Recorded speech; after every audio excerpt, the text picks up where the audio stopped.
Good morning বললেও আজ সকালটা সেই কাজ থেকেই শুরু হবে। আর জীবন যেহেতু চলছে, কাজ যেহেতু চলছে, তো রান্নাটা আগেই করতে হয়, কারণ খাওয়া দাওয়া তো করতে হবে, শুধু কাজ করলে তো হবে না।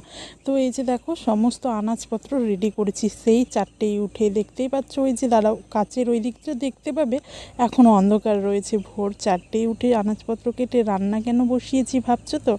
আসলে সকালেই যেতে হবে একটু ফার্মে একটু মুরগির ইঞ্জেকশান আছে, তো সেজন্য যেতে হবে হেল্প করার জন্য। আর সেজন্য ভোরবেলাতে উঠেই রান্না, যেহেতু আমার ওখানে ইঞ্জেকশন করতে হয় তো 1.5 ঘন্টা মতো লাগবে খুব বেশি হলে।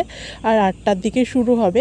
তবে আমার কাজকর্ম সেরে নিয়ে যাওয়াই ভালো, কারণ আমার আসতে অনেকটা দেরি হবে। তারপরেও এক জায়গায় যাবার আছে, ওখানেও ও ফার্মে এছাড়াও অন্য কাজ আছে। তো সেজন্য আর কি আজকে রান্নাবান্না শুরু করে দিয়েছি আগেই। তো দেখতেই পেলে প্রথমে রান্নাটা বসিয়ে দিয়েছিলাম কিছুটা, আর এই তরকারিটা ফুলকপি আলুর তরকারিটা ঢাকা দিয়ে চলে গেছিলাম আবার উঠোনটা ঝাড় দিতে। কারণ উঠোনটা ঝাড় দিইনি, বাইরে যেহেতু অনেকটাই অন্ধকার ছিল, তাই একটু ফর্সা হতেই মানে একটু আলোটা বেরোতেই আমি গিয়ে আবার ফ্রেশ হয়ে এলাম।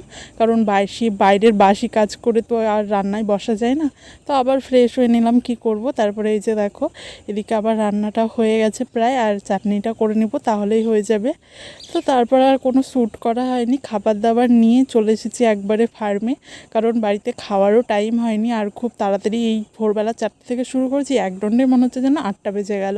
তো 7:30টার মধ্যে সেজন্য রেডি হয়ে নিয়েছিলাম, আর বাসনপত্রও কিছু মেজে আসতে পারিনি। এখানকার কাজ এখন প্রায় কমপ্লিট। এবার ভাবছি যে একটু বাড়িই যাব, ভাবছিলাম যে সন্ধ্যের দিকে যাব, এখানে স্নান টান করবো, যেহেতু খাবার নিয়ে এসেছি। কিন্তু বাড়ির যেহেতু কাজ হয়নি, বাসন টাসন মাজতে হবে। তাছাড়া আমি ঘরটাও মুছিনি, শুধুমাত্র রান্নার জায়গাটা পরিষ্কার করেই চলে এসেছি।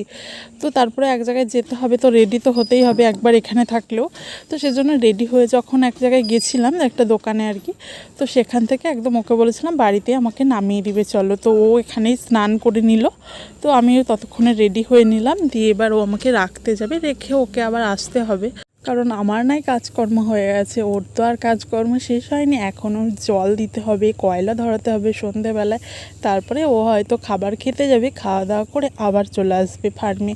তো এই যে চলো এখন যাই বাড়ি, আর বাড়ি গিয়ে আবার তোমাদের সাথে শেয়ার করব বাকি সম্পূর্ণটা। আর বাড়ি গিয়ে স্নান করতে হবে আর বাসনটা মাজতে হবে, সেজন্য যেন আরও মাথা ব্যথা হয়ে গেছে। আর এমনিতে এখানে এসে আজকে সকাল সকাল উঠেছি, আর এমনিতে শরীরটাও ঠিকঠাক লাগছে না। সেজন্য আর কি মাথাটাও মনে হচ্ছে যেন বেশ ধরে আছে। যতক্ষণে মাথায় একটু তেল দিব, দিয়ে জলটা ঢালবো, তারপরে মনে হচ্ছে যেন শান্তি পাওয়া যাবে। কারণ এই মাথা যন্ত্রণা করলে না একদমই সহ্য হয় না, মনে হয় কোনো কিছুতেই যেন এনার্জি পাওয়া যায় না। তো এই যে দেখো বাড়ি এসে সমস্ত কাজকর্ম সেরে মাথায় তেল দিয়ে নিয়েছি, আর জল দিয়ে ভালো করে মাথাটাকে ভিজিয়েছি যেন ঠান্ডা হয় আর কি। তো মাথা তো মনে হচ্ছে যেখানে যন্ত্রণা করছে চাঁদের কাছে ভীষণ যেন গরম হয়ে আছে, এরকম অনুভব হচ্ছে। তো এখনও মাথা যন্ত্রণা কমেনি আর কি। তো ভাবলাম একটু ছাদে গিয়ে দাঁড়াই, কারণ এই তেল দিয়া চুল শুকোতে আরও বেশি দেরি হয়।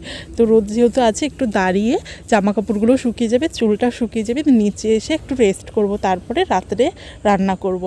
যেহেতু এখন শীতের দিন, তাই একটু বিকেল আর রান্না করি না, একটু সন্ধে লাগার পরেই করি, কারণ ঠান্ডা হয়ে যাবে। যেহেতু খাবার এখন শীতের দিনে রান্না করার সাথে সাথেই দেখবে ঠান্ডাই হয়ে যাচ্ছে। তো যেহেতু আজকে আবার নিরামিষ, একটু সেদ্ধ ভাত করব, বেগুন ভাজা করব, এই করব আর কি। তো এই যে দেখো এখানে কাজকর্ম সমস্ত কিছু কমপ্লিট করে বাসনগুলো জল ঝরিয়ে নিয়ে গামলায় তুলে দিয়েছি।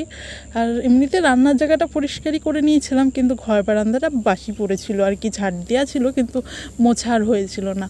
তো আজকের ভিডিওটা খুব বেশি বড় করছি না, এখানেই শেষ করছি। কেমন লাগলো অবশ্যই জানাবে। আর হ্যাঁ, তোমরা কিন্তু লাইক কমেন্ট শেয়ার করতে একদমই ভুলবে না।